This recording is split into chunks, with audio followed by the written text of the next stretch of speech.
다 같이 사도신경으로 신앙 고백하시면서 우리 하나님께 예배 자리로 나가겠습니다.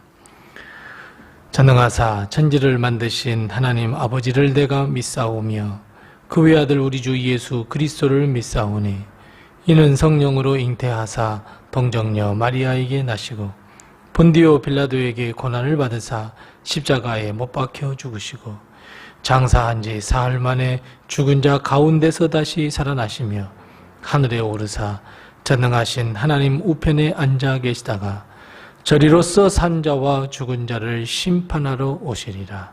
성령을 믿사오며 거룩한 공회와 성도가 서로 교통하는 것과 죄를 사하여 주시는 것과 몸이 다시 사는 것과 영원히 사는 것을 믿사옵나이다. 아멘. 찬송가 495장 우리 함께 같이 찬송합니다. 찬송가 495장입니다. 495장 우리 함께 같이 찬송합니다. 495장입니다. 닉은 곡식 거둘 자가 없는 이때에 누가 가서 거둘까? 내가 어찌게 흐르게 앉아 있을까? 어서 가자 밭으로 보내주소서 보내주소서. 제단 숯불 내 입술에 대니 어찌 주저할까? 주여 나를 보내주소서. 주가 두루 다니시며 일꾼 부르나 따르는 자 적도다. 보라 주의 사랑하는 익은 곡식을 어서 거두러 가자. 보내주소서 보내주소서. 제단 숯불 내 입술에 대니 어찌 주저할까? 주여 나를 보내주소서. 주가 나를 부르시니 언제 어디나 기뻐 가서 일하리. 주가 명령 내리실 때 능력 받아서 기뻐 거두리로다.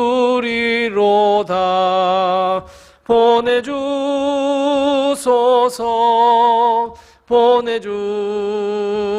보내주소서. 제단 숯불 내 입술에 대니 어찌 주저할까? 주여 나를 보내주소서.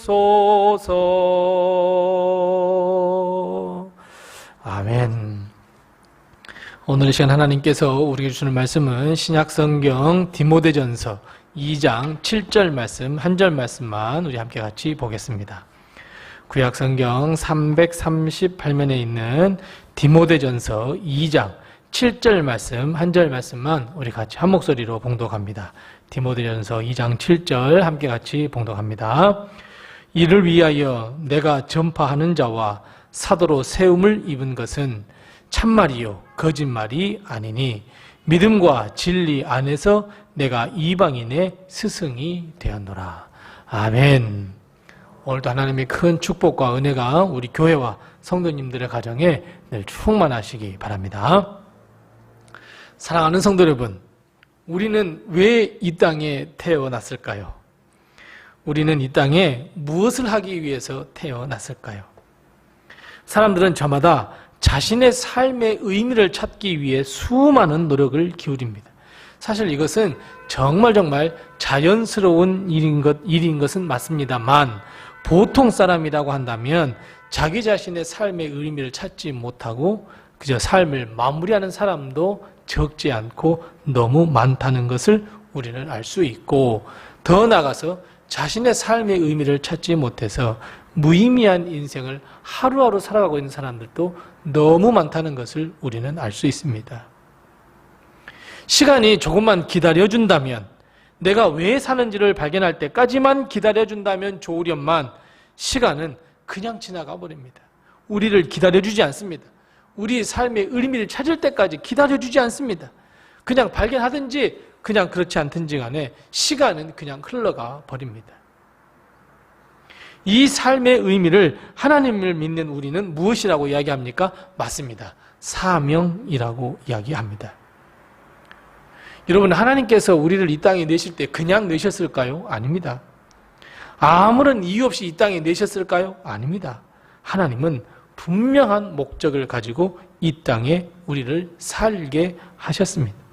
그래서 여러분, 우리 믿는 사람은 분명히 하나님의 뜻을 알아야 하고 하나님의 뜻을 발견해야 하고 하나님의 사명을 우리 마음속에 깨달아 그 사명을 이루는 삶을 살아야 합니다. 이것이 의미 있는 삶입니다.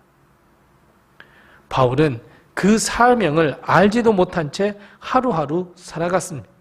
아니, 자기가 지금 벌이고 있는 일이 무슨 일인지도 모르면서 삶을 살아갔습니다. 그것이 하나님을 사랑하고 하나님의 뜻을 이룬다고 정말 헛다리를 짚으면서 바울은 하루하루 살아갔습니다. 어떤 삶입니까? 예수님을 핍박했습니다. 교회를 핍박했습니다. 성도들에게 박해를 가했습니다. 하지만 바울은 예수 그리스도를 진심으로 만났습니다. 인격적으로 만났습니다.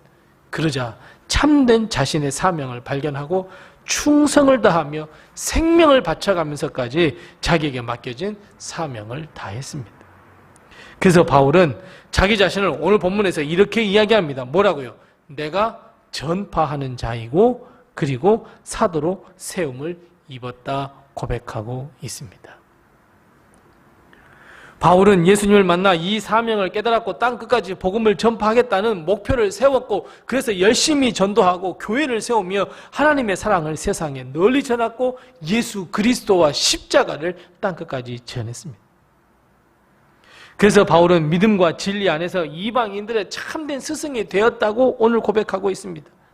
이 바울의 멋진 고백이 바로 여기에 그 이유가 있습니다. 바울은 정확히 자기 자신의 사명을 깨달았고 이방인의 스승, 즉 자신의 사명이 이방인을 향한 것임을 알았고 그 열심히 사명을 완수했습니다. 그렇다면 여러분, 우리도 바울처럼 우리를 향하신 사명을 발견할 수 있을까요? 있습니다, 여러분. 그렇다면 언제 우리는 하나님의 사명, 우리의 삶의 의미를 발견할 수 있을까요? 그렇습니다, 여러분. 예수님을 만나셔야 합니다. 예수님을 만날 때 그때 비로소 우리는 하나님의 사명을 발견할 수 있습니다. 삶의 의미를 찾을 수 있습니다. 보세요. 바울도 그랬습니다. 예수님을 만난 이전과 이후의 삶으로 나눌 수 있지 않습니까? 우리가 잘 아시는 대로 바울은 예수님을 만나기 전에는 어때요? 예수님을 박해하고 핍박하는 자의 삶을 살았지만 예수님을 만난 뒤로는 오히려 박해였던 예수님을 세상에 전하는 삶, 교회를 세우는 삶을 살았습니다. 사랑하는 성도 여러분, 우리가 우리 인생 지금 어디쯤에 다다랐다고 여러분 생각하십니까? 여러분, 그거 중요하지 않습니다. 내가 내 나이가 60이 되었든지 30이 되었든지 80이 되었든지 중요하지 않습니다. 예수님을 정말 인격적으로 만나셔야 합니다. 왜요? 예수님을 인격적으로 만나야 삶의 의미를 찾을 수 있고 내 사명을 발견할 수 있기 때문이며 내 삶의 변화를 일으킬 수 있기 때문입니다. 예수님을 만나 나를 향하신 하나님의 뜻이, 아니 우리 인생의 의미가 무엇인지를 깨달을 수 있습니다. 예수님을 만나지 못한 사람은 그저 하루하루 시간이 흘러가는 대로 따라 살 수밖에 없습니다. 무의미한 삶을 삽니다. 무가치한 삶을 삽니다. 그저 세상에 예수님을 알지 못하는 사람들의 삶과 똑같이 살 수밖에 없습니다. 하지만 예수님을 만난 사람들, 예수님을 인격적으로 만난 사람들은 자신의 삶의 목표가 바뀌고 가치관이 바뀝니다. 삶의 의미가 전부 다 바뀌어버립니다. 모두가 하나님의 영광, 바로 그 삶으로 바뀌게 됩니다. 사랑하는 성도 여러분, 그래서 주님을 꼭 만나시기 바랍니다.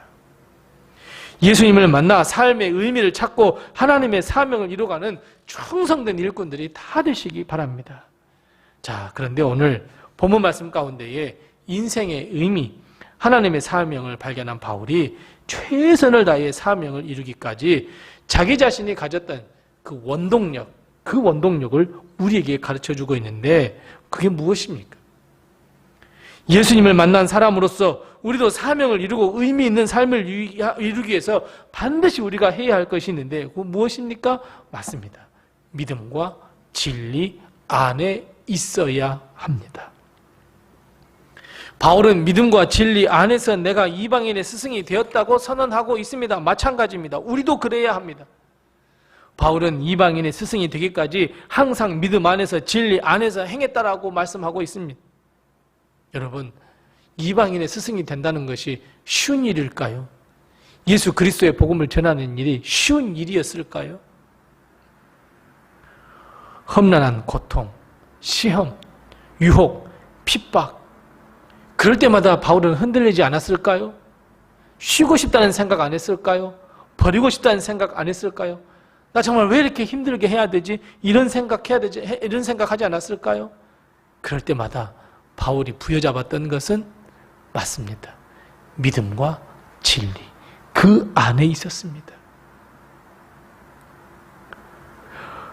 어디로 갈 바 몰라 헤맬 때는 진리의 말씀을 붙들었습니다. 하나님의 음성에 귀를 기울였습니다. 내가 왜 일을 해야 하지? 이런 생각이 들 때마다 그래, 예수 그리스도의 구원, 예수 그리스도를 믿는 믿음으로 구원, 그 믿음의 역사를 세상에 전해야 해.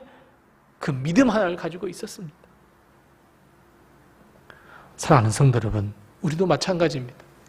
우리도 하나님의 일을 할 때, 하나님의 뜻을 이루며 하나님의 사명을 이룰 때, 의미 있는 삶을 살려고 할 때 얼마나 많은 유혹과 얼마나 많은 핍박이 달려오는지 모릅니다. 하지만 그럴 때마다 우리는 확고하게 믿음과 진리 안에 서 있어야 합니다. 우리의 싸울 것은 영적인 싸움이고 믿음의 선한 싸움입니다. 세상 것을 위해 싸우는 싸움이 아닙니다. 혈기를 위하여 싸우는 싸움이 아닙니다. 욕심과 정욕을 위한 싸움이 아닙니다. 그래서 여러분, 어느 때든지 우리는 사명을 가진 자, 의미 있는 삶을 살고자 원하신다면 예수님을 만나시고 그 이후로의 삶은 믿음과 진리 안에서의 삶을 살아야 합니다. 사랑하는 성도 여러분, 우리도 이제는 바울을 따라서 하나님께서 주시는 그 사명을 이루는 삶, 의미 있는 삶을 살아야 합니다. 이를 위하여 우리는 주님을 만나야 하고 늘 하나님의 말씀인 진리와 믿음 안에 굳건하게 서 있어야 합니다. 흔들리지 마시기 바랍니다. 오히려 굳건하게 서서 믿음으로 승리해 가야 합니다. 그렇다면 하나님은 우리를 통해서 하나님의 일을 해 가실 줄로 믿습니다. 사랑하는 성도 여러분, 믿음과 진리 안에서 굳건하게 서서 하나님의 사명을 다하는 충성된 일꾼들이 다 되시기를 바랍니다. 기도하겠습니다. 우리 함께 기도할 때 두 가지를 먼저 기도합니다. 첫 번째 기도할 것은, 하나님, 내가 예수님을 만나 내가 정말 하나님을 위한 하나님께서 내게 주신 사명을 발견하게 하시고, 그래서 내 삶이 의미 있는 삶, 정말 사명을 다하는 삶이 되게 해달라고 우리 함께 같이 기도하십시다. 두 번째 기도할 것은, 내게 시험과 유혹이 온다고 할지라도 언제나 믿음과 진리 안에 서서 하나님의 사명을 다하는 충성된 일꾼이 되게 해주옵소서. 우선 이 두 가지의 기도의 점을 같이 기도하시고, 그 내게 주신 기도의 점을 가지고 하나님께 기도하겠습니다.